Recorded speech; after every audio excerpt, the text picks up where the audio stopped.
Malam itu udara terasa lebih gerah dari biasanya. Langit kota Jakarta yang biasanya dihiasi kelap-kelip bintang nyaris tak menunjukkan apa-apa, seolah ditutupi selimut tebal warna abu. Rumah kecil milik Dewi dan Bayu di pinggiran kota sepi. Hanya suara kipas angin dan nyamuk yang berseliweran di telinga. Dewi sedang melipat cucian di ruang tamu ketika jarum jam menunjuk ke angka 10 malam. Naya, anak perempuan semata wayangnya, sudah tidur di kamar. Bayu seperti biasa belum pulang. Lelaki itu memang lebih sering tiba lewat tengah malam karena pekerjaannya di kantor yang menuntut lembur terus. Dewi menatap layar ponsel, belum ada pesan masuk. Sesekali ia menengok ke jendela, gelap. Suasana terasa janggal, padahal tak ada yang berubah. Rumah itu selalu sepi, tapi malam ini heningnya terasa lain. Seperti ada yang sedang mengintip, menunggu, atau mengendap-endap dari balik gelap. Tepat ketika Dewi hendak berdiri dan menuju dapur, buar! Sebuah suara seperti petasan besar meledak di atap rumah. Atap bergetar, dan lampu di ruang tamu berkedip sejenak sebelum kembali menyala redup. Dewi sontak berteriak dan menjatuhkan keranjang cucian. Ia lari keluar dan mendongak ke langit. Tapi tak ada apa-apa, hanya bulan separuh dan awan kelabu yang menggantung malas. "Naya!" jeritnya sambil lari ke kamar anaknya. Naya masih terbaring di ranjang, matanya terbuka setengah, seolah terbangun karena suara itu. Tapi dia tak menjerit, tak menangis, justru tersenyum tipis, lalu berbisik pelan. "Tante Merah datang." Dewi mematung. "Apa, Nak?" Naya menatap langit-langit. Suaranya nyaris seperti gumaman. "Tadi dia berdiri di jendela, bajunya merah, matanya hancur." Bulu kuduk Dewi berdiri seketika. Ia peluk erat Naya yang mulai menutup mata kembali. Anak itu langsung tertidur, seperti tidak ada yang terjadi. Tapi dada Dewi berdebar tak karuan. Jendela kamar memang menghadap langsung ke halaman depan, tepat di mana pot bunga mawar merah ditaruh. Pot itu sudah bertahun-tahun ada di situ.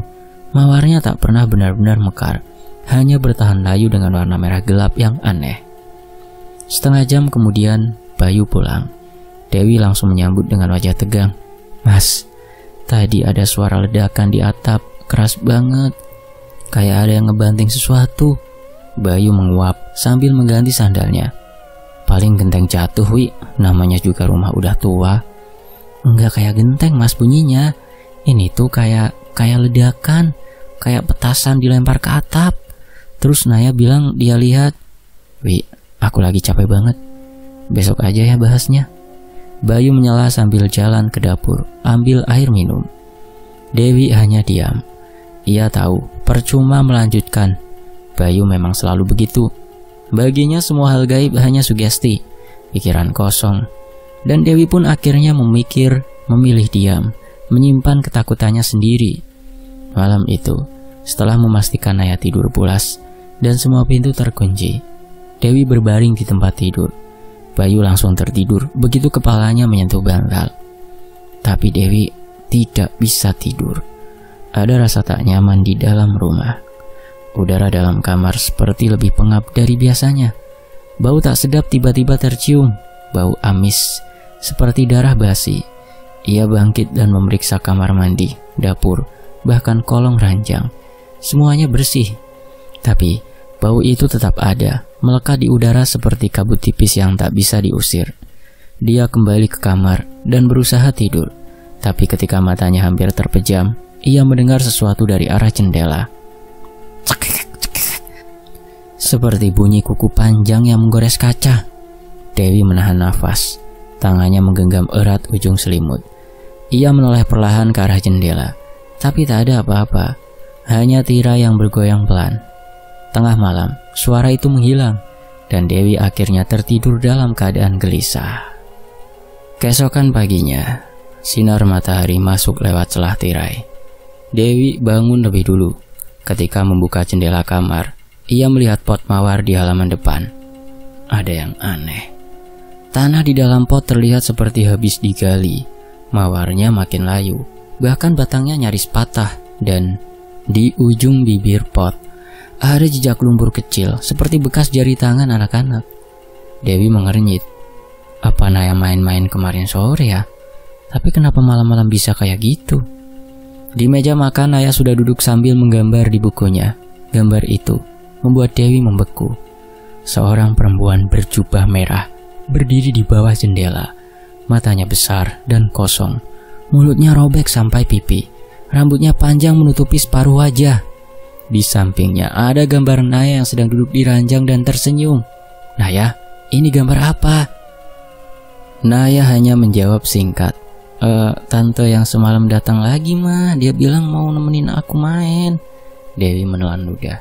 Hatinya mulai digerogoti rasa was-was yang lebih besar dari semalam. Hari-hari berikutnya, suasana rumah makin tak nyaman. Naya semakin sering bicara sendiri, kadang tertawa pelan, kadang menggumamkan sesuatu yang tak dimengerti. Bayu, seperti biasa, tetap tak peduli. Ia sibuk dengan pekerjaannya.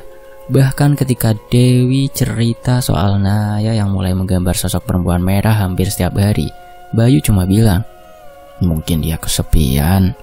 Tapi Dewi tahu ini bukan sekedar kesepian. Ada sesuatu yang datang malam itu dan belum pergi. Bau anyir itu kini sering muncul, bukan hanya di kamar, tapi juga di dapur, di ruang tamu, bahkan kadang dari ventilasi kamar mandi.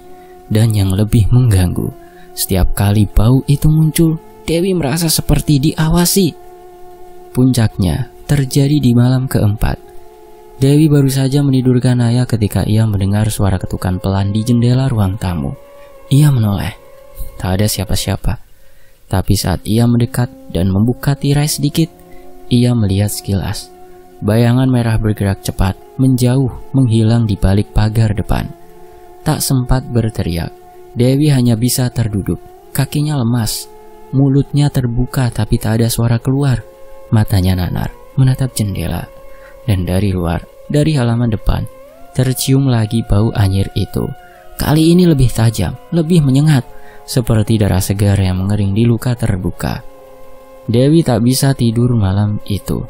Ia duduk di ruang tamu, menyalakan semua lampu, memeluk kitab Al-Quran yang dulu sempat ia simpan di lemari atas.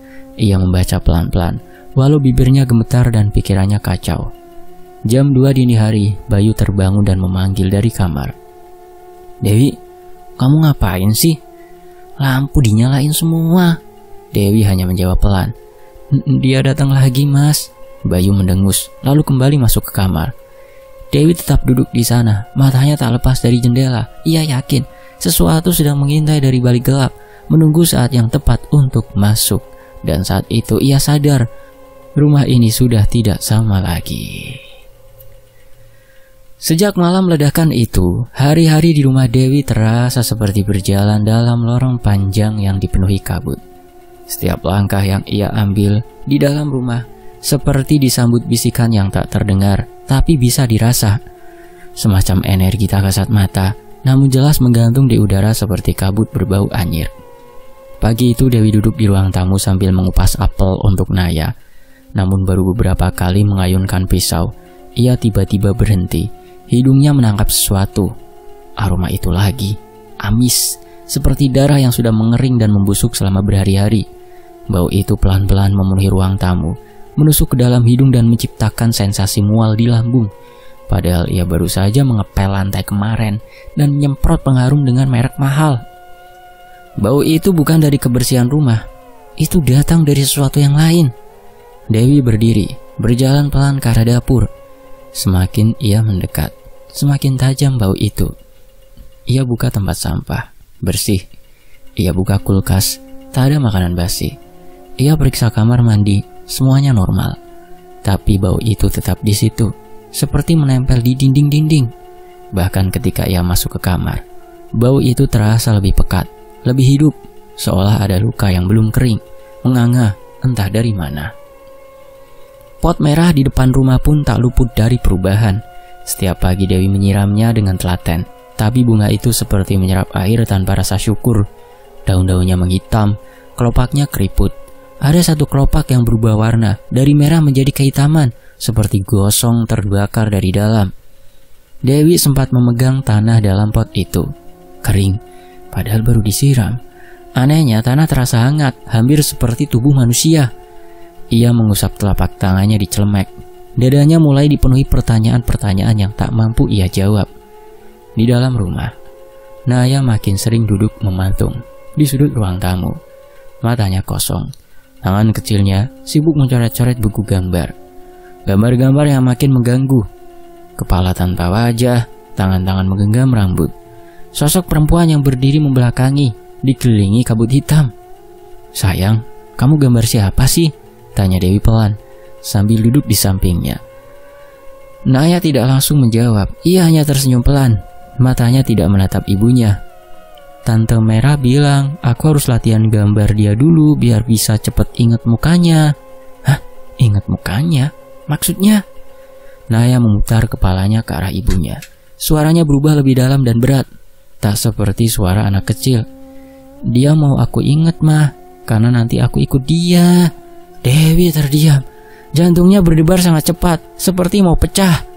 Keringat dingin mulai mengucur dari pelipis. Ia tak sanggup berkata apa-apa lagi selain memeluk anaknya dengan erat. Sementara Bayu, sejak malam ledakan itu, juga mulai berubah. Tapi bukan berubah jadi sosok yang peka. Justru sebaliknya, ia makin dingin. Pulang kerja makin malam, kalau bicara hanya sekedarnya. Bahkan mulai beberapa kali melempar kalimat yang membuat Dewi menahan nafas. "Kamu terlalu lebay, Wi. Anak kecil ngomong aneh-aneh ya biasa. Jangan dimasukin ke hati. Atau kamu yang kurang tidur kali, makanya sering halusinasi mulu." Dewi menahan air mata, tapi bukan karena sakit hati, lebih karena perasaan asing. Bayu bukan seperti ini dulu. Suaminya adalah lelaki kalem, memang cuek, tapi jarang sekali marah. Kini baru disentuh sedikit, langsung bentak. Baru tanya soal anak, langsung pergi sambil membanting pintu. Dewi kadang berpikir, apakah rumah ini sedang menyerap sesuatu dari mereka? Atau justru ada yang dikirimkan untuk membuat semuanya berantakan? Siang itu Dewi dipaksa ikut arisan ibu-ibu komplek oleh tetangganya, Bu Aisyah. Ia pikir mungkin suasana luar rumah bisa mengalihkan pikirannya sejenak. Mungkin duduk dan ngobrol ringan, bisa sedikit meringankan dada. Tapi ternyata tidak. Di ruang tamu rumah Bu Rini, tempat arisan berlangsung, Dewi bertemu seseorang yang sudah lama tak ia lihat, Bu Wulan, teman lama. Pernah satu kelas kursus merajut bertahun-tahun lalu. Orangnya ramah, senyumnya lebar, tapi mata perempuan itu tak pernah bersinar, selalu tajam, menembus seolah tahu apa yang kamu sembunyikan di dalam batin. "Oh Dewi, lama gak ketemu ya? Makin cantik sekarang." Iya Bu Wulan, lama banget ya. Udah pindah ke kompleks ini juga." "Iya, baru 2 minggu kemarin pindah. Nyewa rumah kosong yang di dekat warung Bu Darmi itu loh." "Oh," Dewi menjawab pendek, tapi tubuhnya terasa dingin. Karena sejak Bu Wulan menyapa, lehernya terasa berat. Seolah seorang sedang menatapnya dari atas, menusuk ke dalam tengkorak. Senyuman Bu Wulan lebar, tapi matanya seperti menggali, memaksa Dewi untuk merasa terpojok. "Anakmu berapa sekarang?" tanya Bu Wulan. "1 Bu, namanya Naya." "Oh ya ampun, lucu pasti. Udah bisa ngomong sama temennya sendiri ya." Dewi mengerutkan alis. "Hah? Temen? Tante Merah itu barangkali," bisik Bu Wulan masih dengan senyum.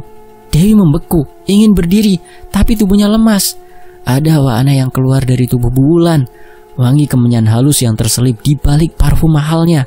Dan sesuatu di dalam hatinya berkata, perempuan ini tahu sesuatu. Mungkin lebih dari yang bisa ia bayangkan. Malamnya, Dewi tak bisa tidur. Bayu masih di kantor. Naya sudah di kamar, tapi sempat meracau pelan saat hendak tidur. "Jangan buka jendela, Ma. Nanti dia masuk, Ma." Dewi cuma mengelus kepala anaknya. Ia tak kuat menjawab. Setelah Naya benar-benar tidur, Dewi kembali ke kamar. Ia cuci muka, mencoba menenangkan diri. Tapi malam itu terasa berbeda, lebih sunyi, lebih pekat. Jam menunjukkan pukul 2 dini hari. Saat itulah mimpi itu datang.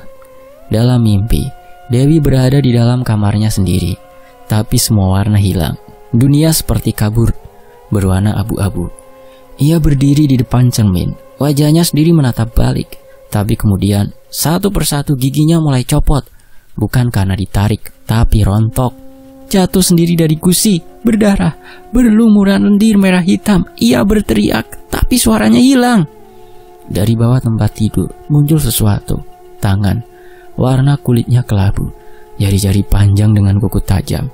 Tangan itu keluar perlahan, merayap, lalu mencengkram pergelangan kakinya. Dewi menjerit, tapi jeritannya hanya bergema di dalam kepalanya sendiri. Tubuhnya ditarik ke bawah ranjang, dan sebelum ia benar-benar tertelan ke dalam kegelapan, ia sempat melihat mata. Sepasang mata merah menatapnya dari balik bayangan. Mata itu milik sosok perempuan berjubah merah, berdiri membungkuk dengan rambut menjuntai menyentuh lantai. Dewi pun terbangun. Nafasnya tersengal, tubuhnya basah oleh keringat. Tapi matanya tak salah melihat. Di pergelangan kakinya ada bekas merah seperti jari mencengkram. Dan dari arah luar kamar, samar, terdengar tawa pelan anak kecil, menyusul dengan bisikan berat. Kita mulai dari mimpi dulu ya, Wi. Aduh, kaki Dewi ngilu saat dilihat betisnya memar, ungu kebiruan, seperti habis ditarik paksa atau dicengkram sangat kuat. Ia coba berdiri, tapi langkah pertamanya membuat tubuhnya nyaris jatuh. Ada nyeri yang menjalar dari telapak hingga paha. Matanya lalu turun ke kuku jari kakinya, dan disitulah ia menahan nafas. Kuku-kukunya menghitam, bukan kotor karena tanah atau debu, tapi benar-benar menghitam, seperti ada darah beku tertahan di dalam sana. Ujung-ujungnya tampak sedikit membengkak. Ia pegang satu persatu dengan jemari gemetar. Kenapa bisa begini? Bisiknya sendiri. Tidak mungkin karena terbentur atau terpukul sesuatu ini kuku. Ia tidur tidak kemana-mana. Kuku hitam ini bukan luka biasa. Dari arah kamar mandi tiba-tiba terdengar bunyi ceklek. Keran air menyala sendiri, mengalir deras. Dewi terdiam lalu pelan-pelan melangkah ke kamar mandi. Setiap injakan terasa basah dan dingin. Lantai seperti baru dilap air. Tapi Dewi yakin, semalam ia tidak mengepel apapun. Ia dorong pintu kamar mandi pelan-pelan. Lampunya berkedip 2 kali sebelum menyala utuh. Air keran mengalir deras ke wastafel dan percikan air membasahi kaca dan lantai. Yang membuat perut Dewi bergejolak adalah baunya. Amis. Bukan amis biasa, ini bau darah. Bau besi karatan yang menyelinap ke pori-pori. Ia matikan keran dengan cepat, tapi rasa mual sudah lebih dulu naik. Ia sempat menutup mulut dengan tangan. Perempuan itu memejamkan mata, menarik nafas dalam-dalam dan berusaha tenang. Tapi kemudian ia sadar.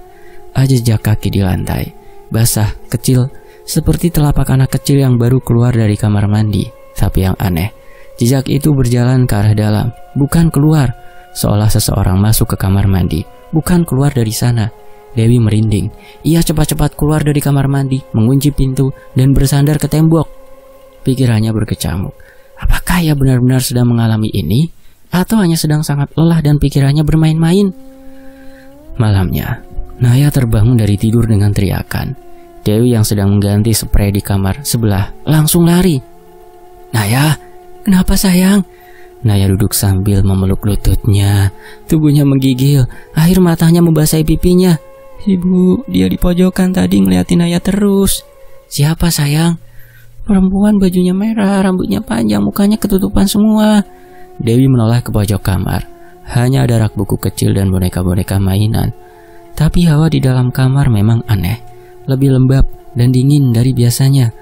Ia peluk Naya erat-erat, membelai punggung anak itu sambil bergumam pelan. Udah, ibu di sini ya, jangan takut. Naya terus menangis, sampai akhirnya tertidur kembali. Tapi Dewi tidak bisa memejamkan mata. Ia duduk bersandar di dinding kamar Naya, menatap ke arah pojok yang kosong itu. Di sana, ia merasa ada yang menatap balik, diam, tak bersuara, tapi hadir. Keesokan harinya, Dewi mulai mencari tahu. Ia duduk di ruang tamu sambil membuka-buka ponsel, mencari artikel tentang kejadian aneh, kiriman gaib, ciri-ciri rumah yang dikirimi sesuatu. Ia membaca satu persatu dengan teliti. Ada satu artikel yang membuatnya merinding.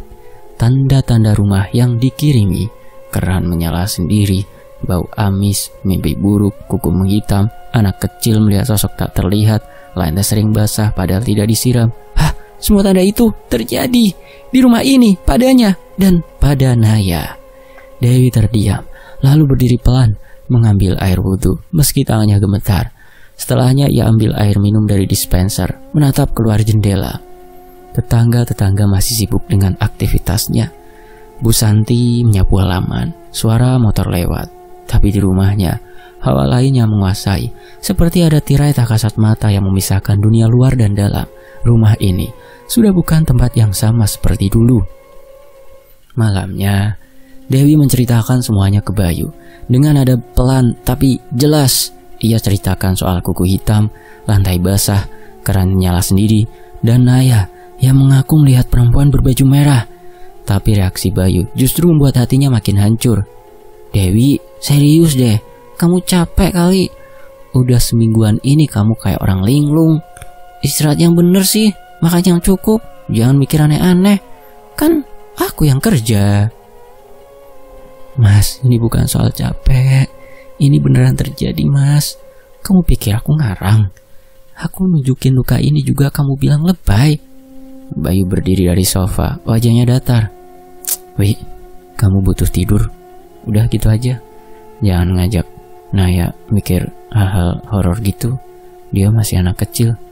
Kamu nularin ketakutan kamu ke dia. Ini bukan dari aku, Mas. Dia sendiri yang bilang lihat sosok itu. Cukup, Dewi. Aku kerja tiap hari juga capek, bukan buat dengar cerita kamu. Halo.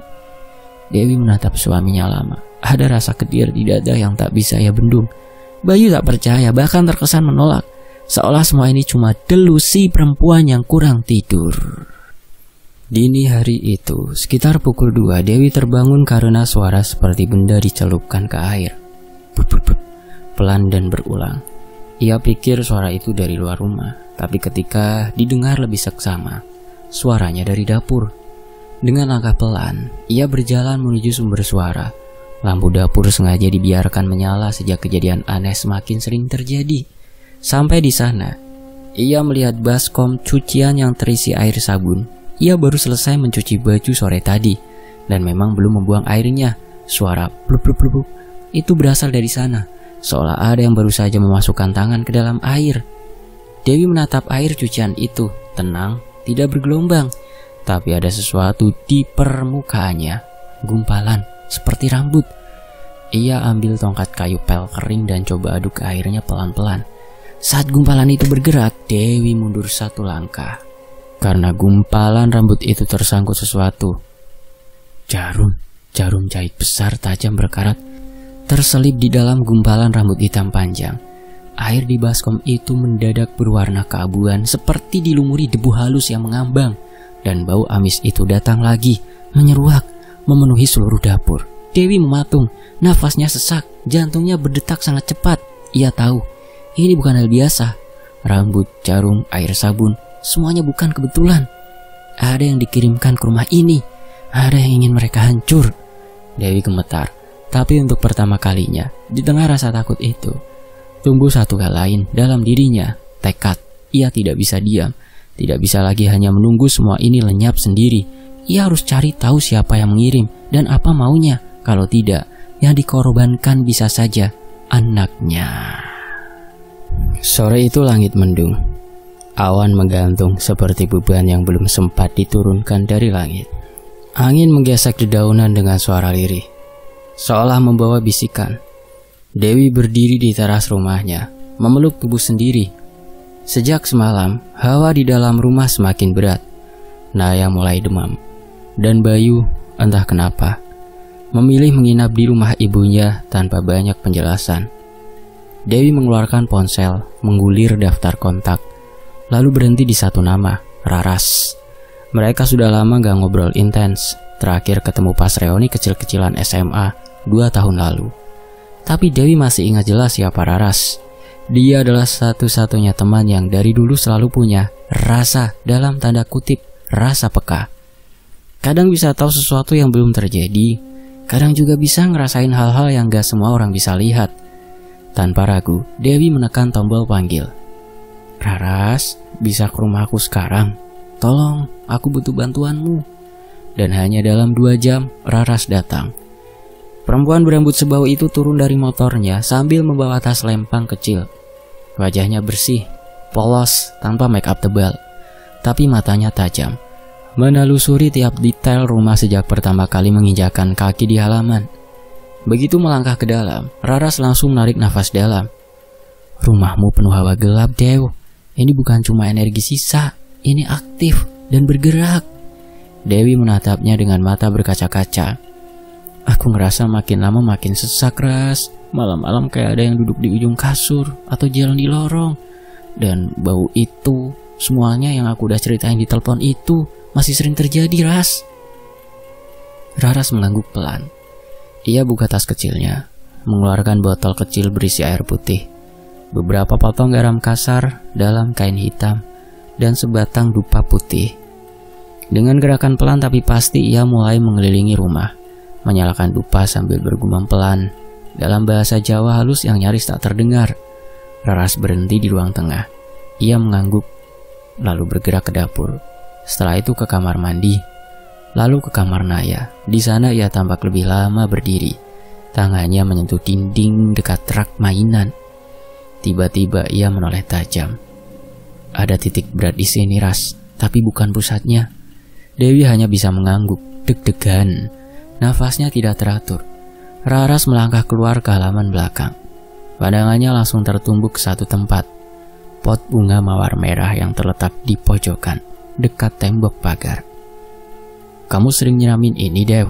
tanyanya sambil berjongkok. "Kadang, tapi aku nggak pernah nanam itu. Itu udah dari awal pindah ke sini kok. Aku cuma ngerawatnya doang." Raras mendekatkan telapak tangannya ke atas pot. Mendadak ia menarik tangan dengan cepat, seperti baru menyentuh bara api.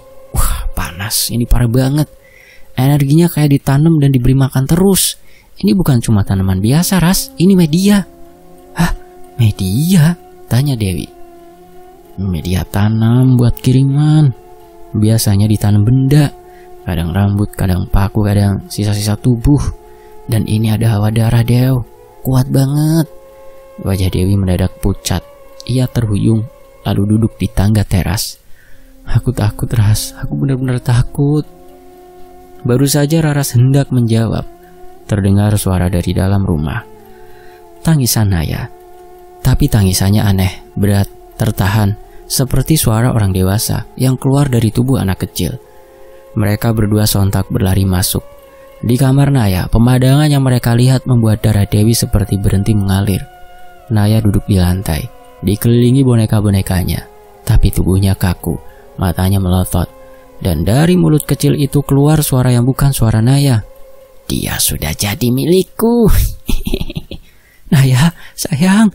Dewi mencoba mendekat, tapi tubuhnya seperti ditolak oleh hawa dingin yang menguar dari kamar itu. Raras bergerak cepat. Ia membuka kain hitamnya, mengeluarkan garam kasar, lalu meletakkannya di 4 sudut kamar. Ia juga membacakan doa dengan suara tegas. Sementara Naya mulai menggeliat. Matanya melirik ke arah Raras dengan kebencian yang tak mungkin dimiliki anak berusia 7 tahun itu. "Keluar, kamu bukan pemilik tubuh ini. Pergi!" seru Raras dengan suara lantang. Dan beberapa detik suasana tegang itu bertahan, hingga tiba-tiba Naya pingsan. Tubuhnya jatuh ke pelukan Dewi. Tangis ibu itu pecah. Raras mengelus kepala Dewi, lalu memeluknya. "Kamu gak sendiri, Wi. Aku akan bantu sampai selesai." Malamnya, Raras tidur di ruang tamu. Ia menolak tidur di kamar dan memilih di bawah langit-langit yang katanya lebih bersih. Ia tidur hanya beralaskan tikar dan selimut tipis, tapi tidur itu tak tenang. Tengah malam, Raras menggeliat, matanya terbuka perlahan. Rumah itu gelap, hanya cahaya redup dari lampu dapur yang menyelinap. Ia merasa berat, seperti ada beban yang menindih dadanya. Tapi bukan fisik, melainkan beban batin. Dan saat ia menatap ke atas, ia melihatnya, seorang perempuan, mengambang di langit-langit ruang tamu. Wajahnya pucat, rambutnya panjang menjuntai ke bawah, matanya kosong, tak memiliki bola mata, hanya putih, seperti kanvas bersih yang belum disentuh. Tapi dari kekosongan itu, rasa sakit dan dendam terpancar. Perempuan itu menggantung begitu saja, tak bergerak, tapi menatap Raras tanpa kedip. Kemudian bibirnya bergerak, tapi suara yang keluar hanya gumaman, seperti dari dasar sumur. "Kenapa kau datang? Bukan urusanmu," katanya. Raras terdiam. Ia menahan nafas, mencoba tenang, tapi hawa dingin itu makin mendekat. Perempuan itu perlahan-lahan menunduk, rambutnya menyentuh wajah Raras. Suara itu kembali terdengar. "Dia milikku, kau jangan ikut campur." Raras tak bisa bergerak, tubuhnya membeku, tapi mulutnya mulai berdoa. Dalam hati ia memanggil perlindungan dari tuannya. Ia mengucap ayat demi ayat yang ia hafal, meski dengan suara tercekat, dan tiba-tiba semuanya gelap. Perempuan itu menghilang. Raras terbangun dengan nafas memburu. Keringat dingin membasahi leher dan punggungnya. Tapi ia tahu itu bukan mimpi, itu peringatan. Pagi harinya, saat Dewi membawakan teh hangat, Raras masih duduk di teras belakang. Matanya menatap tajam ke arah pot mawar merah itu. "Aku mimpi semalam, Dew, tapi bukan mimpi biasa. Dia datang, dia ngasih tahu satu hal." Dewi duduk di sampingnya, wajahnya tegang. "Apa maksudnya, Ras?" "Ini bukan kiriman iseng, Dew. Ini bukan santet sembarangan. Ini niatnya ngebunuh. Tapi bukan cuma kamu yang jadi target. Aku yakin anakmu juga akan dibawa." Dewi memejamkan mata. Tangannya mencengkeram cangkir teh.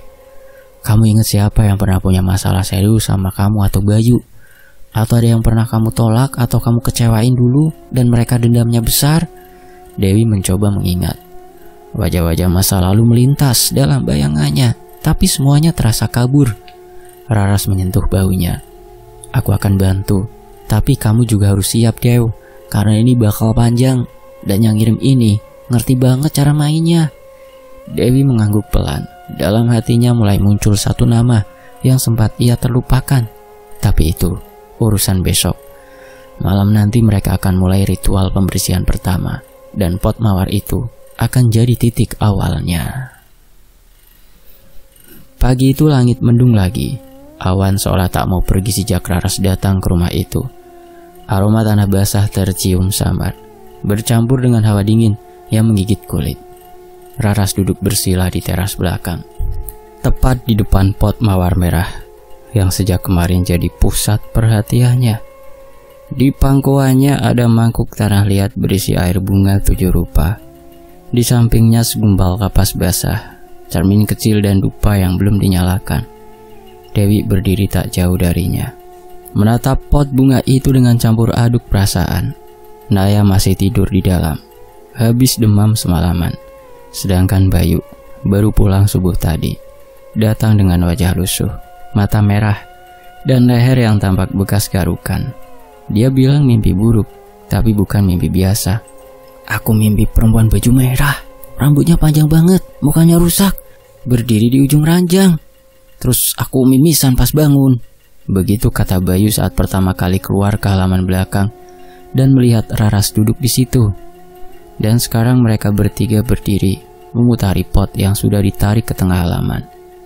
Mawar merah di dalamnya tampak layu, daunnya keriting, batangnya mulai menghitam di bagian bawah yang paling mencolok. Lalat kecil hitam terus berterbangan di atas tanahnya, padahal tak ada bau bangkai atau sampah. "Ini waktunya," gumam Raras. Ia mulai menggali perlahan dengan tangan, tidak pakai alat. Setiap gerakan seperti terukur. Raras menyentuh tanahnya, seperti menyentuh kulit manusia, perlahan, dalam dan penuh kehati-hatian. Setelah kedalaman sekitar 2 jari, jemarinya berhenti. Ia menyentuh sesuatu yang padat. Ini dia. Dewi menahan nafas. Bayu melangkah mundur tanpa sadar. Raras mengangkat satu benda, gumpalan kain putih kotor, warnanya kecoklatan, lembab dengan bau anyir samar yang mulai menguar. Ia membuka lipatannya. Di dalamnya ada rambut panjang hitam, beberapa paku berkarat dan tulang kecil. Mungkin jari ayam atau lebih buruk, jari bayi? Dewi mendadak mual. Ia membalik badan, menutup mulut dengan tangan dan hampir muntah. Bayu pucat. Astaga, ini siapa yang naruh beginian? Raras tetap tenang. Ia menaruh benda-benda itu di atas daun pisang, lalu membasuh tangannya dengan air bunga. Setelah itu, ia menatap mereka berdua. Ini buhul, ikatan. Bayu menelan ludah. Buhul, ikatan? Ya, media kiriman, santet. Cara kerja mereka sederhana tapi kejam. Orang yang punya niat jahat biasanya pakai bagian tubuh target, rambut, kuku, atau bahkan darah, lalu dibungkus, dijampi, dan ditanam dekat rumah korban. Biasanya di bawah pohon, genteng, atau kayak gini di pot tanaman. Raras menunjuk pot mawar itu. Setiap kali kamu siram, kamu kayak ngasih makan buhul ini. Itu kenapa makin lama rumah ini makin berat gangguannya. Makhluk kiriman itu makin kuat. Bayu memegang dadanya. Pantes, tiap aku balik ke sini rasanya pengen marah, emosi gak jelas. Terus kemarin sempat mimisan 2 kali. Padahal aku gak pernah gitu. Raras mengangguk. Santet ini kerjanya pelan. Korbannya biasanya ngerasa lelah. Terus gangguan-gangguan yang sering terjadi itu yang kayak kamu ceritain itu. Gampang sakit, emosian, hubungan jadi renggang. Kadang-kadang bahkan anak kecil jadi target pertama. Aku yakin Naya udah mulai kena efeknya, kata Raras. Dewi menoleh dengan mata basah. Jadi beneran anak aku diserang? Iya, diseluruh duluan. Soalnya anak kecil paling lemah energinya. Kalau nggak diberesin, Naya bisa jadi serangan pertamanya. Dan kamu berdua bakal ikut kena secara mental, fisik, dan mungkin nyawa. Suasana menjadi sunyi. Bahkan suara burung pun tidak terdengar pagi itu. Bayu tiba-tiba terduduk di lantai. Nafasnya memburu, tangannya menutup wajah. Suaranya parau penuh penyesalan saat ia bicara. Aku pikir ini semua hanya sugesti, tapi mimpi tadi malam terlalu nyata. Darah mimisan aku bukan halusinasi dan pot ini. Ia menatap pot yang kini terbongkar. Siapa yang sejahat itu? Raras hanya diam. Ia tahu jawaban itu belum saatnya keluar. Kadang yang ngirim ini bukan musuh, bisa orang yang pernah sakit hati atau iri, tapi itu urusan nanti. Raras menyalakan dupa. Asap tipis segera naik, membawa wangi yang menusuk. Ia mulai merapal mantra dengan suara lirih. Suara yang seperti bergema di antara dinding rumah, meski ia tak teriak. Setiap bait terdengar seperti menyayat, seperti membuka jendela yang sudah lama dikunci rapat. Raras meneteskan air bunga ke atas buhul. Tanah di bawahnya bergetar pelan. Raras menghantar kayu kecil ke tanah 3 kali, dan tiba-tiba angin berhembus dari arah belakang, kencang. Daun-daun berterbangan. Pintu dapur terbanting sendiri. Dewi spontan menjerit. Bayu berdiri refleks, mendekap Dewi. Tapi Raras tetap duduk di posisi awal. Matanya tak berkedip. Mulutnya terus berdoa. Kamu berdua tahan, jangan takut. Ini tandanya buhulnya aktif. Makhluk itu tahu dia lagi dicabut. Dia gak mau lepas. Tiba-tiba terdengar suara tawa lirih, bukan suara Naya. Suara itu datang dari arah dapur, lalu berlari ke kamar Naya. Dewi sontak panik, tapi Bayu menahannya. Biar Raras dulu, bisik Bayu. Raras berdiri. Ia mengambil segenggam garam krosok dari kantong kecilnya, lalu berjalan ke kamar Naya. Tanpa suara, hanya langkah dan dupa yang masih menyala. Saat ia membuka pintu kamar itu gelap, lampu mati. Jendela berembun dari dalam. Di tengah ranjang, Naya duduk, tapi wajahnya bukan wajah anak kecil. Wajah itu lebih tua, matanya kosong, mulutnya tersenyum miring. Sudah terlambat, kalian terlambat. Dia milikku. Raras mengangkat tangan, melempar garam ke arah Naya. Anak itu berteriak, tapi bukan suara Naya. Itu suara perempuan dewasa, serak, tua, sakit. Keluar, kamu gak punya hak atas tubuh ini, seru Raras. Ia mulai membaca doa dengan suara lebih keras. Garam ditebar ke tempat sudut kamar. Dupa disapukan ke tubuh Naya yang menggeliat. Tiba-tiba lampu kamar berkedip. Tirai jendela terangkat sendiri, meski jendela tertutup. Dari belakang Raras, Bayu dan Dewi berdiri kaku di ambang pintu. Mereka menyaksikan tubuh Naya bergetar hebat, lalu mendadak terkulai. Semua berhenti. Lampu padam, hening. Dewi berlari ke depan, memeluk anaknya. Naya masih bernapas, tapi lemas. Dia sudah bebas. Semuanya sudah sirna. Buhulnya nanti akan aku bakar, Dew. Sama tanamannya juga aku musnahkan, sama tanahnya juga. Semuanya aku hilangkan, kata Raras. Bayu mengangguk cepat. Makasih, Ras. Makasih ya, Ras. Dewi juga berkata, iya, sama-sama. Selesai. Demikianlah sebuah kisah, semoga terhibur. Tony FS pamit.